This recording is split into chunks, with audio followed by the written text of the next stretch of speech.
Hello everyone! Welcome back to my channel. It's me again, Lency Love. Okay, alright. Kumusta kayo dyan? I think na happy tayong lahat kasi alam na natin na yung papasok na ang ating Christmas Day at saka ang ating New Year, New Life, New Day. Eka nga, sana naman po sa parating na New Year is bagong, bagong task sa ating buhay at saka bagong buhay, bagong pag-asa na naman sa year 2025, diba? Kaya always think positive at saka always be happy tayo. At ngayon naman is, siyempre, nagre-ready ng iba sa pamimili ng mga regalo. Siyempre sa ating mga mahal sa buhay at sa ating mga friends dyan, sa makayanan natin. At saka sa parating na okasyon, dapat happy tayo na makikipag-banding-banding sa ating mga family, diba?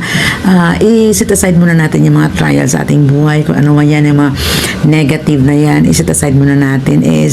Ngayon kasi yung dapat naman mag-focus tayo sa ating mga personal na mga okasyon sa ating mga family, para naman banding time para pasayahin natin ang Paskong darating at saka sa manigong bagong taon, diba? Ika nga, saka I feel happy na nagbabanding-banding din kami ng aking family at saka sometimes sa aking mga friends din.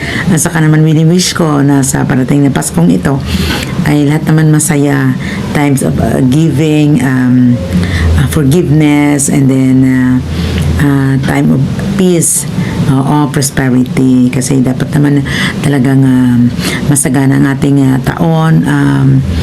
Unlike naman sa iba naman na yung mga napagdaanan nila ng mga trial sa buhay at saka sa mga nasalanta ng mga dumaan ng mga sakuna, mga bagyo, ipag-pray ko talaga na sana okay kayo. Kahit na naman simpleng handaan na makikipagbanding sa ating whole family at matutuwa lang tayo, happy tayo na complete tayo at saka yung iwas na sa mga sakuna ngayong parating na ang Pasko. At sana naman lang sa iba naman na kumbaga nakulangan or nawala ng mga mahal sa buhay, ipag-pray naman natin na peace lang sila doon ngayon at saka natanggap na sila sa kabilang buhay ni Lord, kasi wala naman tayong magawa kung time na talaga na kukuhanin sila sa atin. It means may reason behind yan.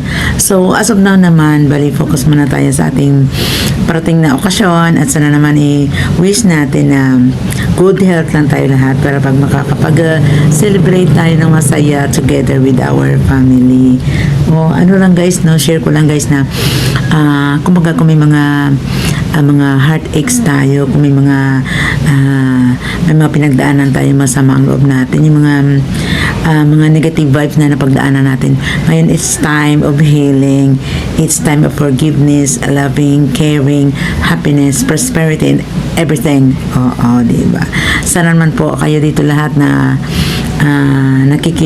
nakikisilip sa aking YouTube channel, ang nakikinood. Sana naman po positive vibes lang tayo ngayon sa parating na Pasko at sa ating bagong taon. Kasi alam nyo guys, pag yung feel mo na nabibigatan ka, mag-pray ka lang sa taas at saka yung mga nakakasala sa atin, mapapatawad natin. Kumbaga parang parang relaxing at saka yung maano sa dibdib, maluwag sa dibdib natin, tinatanggap at saka pinakawalan na yung mga tinatago natin ng mga heartaches na kumbaga mga masamang saloobin natin sa mga family natin or sa mga friends natin na nakakasala sa atin. Kasi naman tayo naman is hindi perfecto. Kung nakasala sila sa atin, tayo naman hindi natin alam kung may mga nagawa din tayo mga mali at saka masama sa kanila. Kasi kumbaga kung nakikita lang natin sa side natin, na makikita natin na may mali sila nagawa sa atin, kumbaga one-sided lang tayo, isipin natin na may silang nagawa sa atin, may kasalanan at saka bad talaga sila sa paningin natin. Pero naman natin, i-check naman natin yung self natin. Kumbaga tayo sa kanila, maganda rin ba nagawa natin sa kanila, or may mga kakulangan din tayo nagawa sa kanila na hindi natin pansin, hindi natin feel, kasi kumbaga kung sarili natin, kumbaga minsan hindi natin nakikita yung mga mali natin, ang mga kasalanan natin, na overwhelm tayo sa ating mga buhay-buhay, diba? Yun pala is akala natin tayo lang ang tama, pero sila naman pala may nakikita sa atin ng mga mali natin na hindi natin nare-recognize. Kumbaga sila lang nakitaan natin ng mali, pero how about us? Tayo pala is mali din sa paningin nila, kasi is nobody's perfect naman. Kaya nga, sabi ko nga na time of forgiveness, lahat-lahat na para makagaan sa ating kalooban, o diba? Oo, diba? Sa time ngayon, diba, natin, isaisip natin na sigad nga nakakapatawad tayo pa kaya na nagawan. Syempre, hindi tayo perfecto, hindi tayo kagaya kay God na perfect siya. Tayo naman is tao, we are human, kaya hindi natin alam kung ano ang nagawa natin na mali, na may mga kasalanan tayo, na hindi natin alam na nakakasakit na pala tayo sa kapwa natin. So, time of forgiveness, di ba? Kahit naman hindi December, hindi naman na Pasko, hindi bagong taon, is free naman tayo sa pagpapatawad. At saka, kumbaga, kung may mga gusto tayo isi-share sa kapwa natin, kahit hindi Pasko. Kasi everyday is Pasko. Kung tayo naman is natututo magpatawad, magmahal, mag-share ng kahit ano naman sa atin nandyan.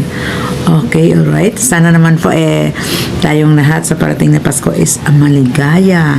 At ginigreet ko kayo ngayon palang advance Merry Christmas and a prosperous New Year, everyone. From me to yours. Alright. At saka kung bago pa lang kayo sa aking channel, it's me, Lency Love. Sana naman po i-follow nyo po ako. At saka i-subscribe nyo naman ang aking munting channel. At saka ilalike nyo din kung nagustuhan nyo ang aking video. At saka ano naman po, kung nakikita nyo dyan sa ilalim na ano nyo lang the button below para naman na updated kayo sa aking mga vlogs if mag-vlog ako. Oo, i-touch nyo na dyan ang notification bell sa ilalim. Okay, alright. It's me again, Lency Love, na nagsasabi habang buhay may pag-asa. Alright. Bye-bye for now.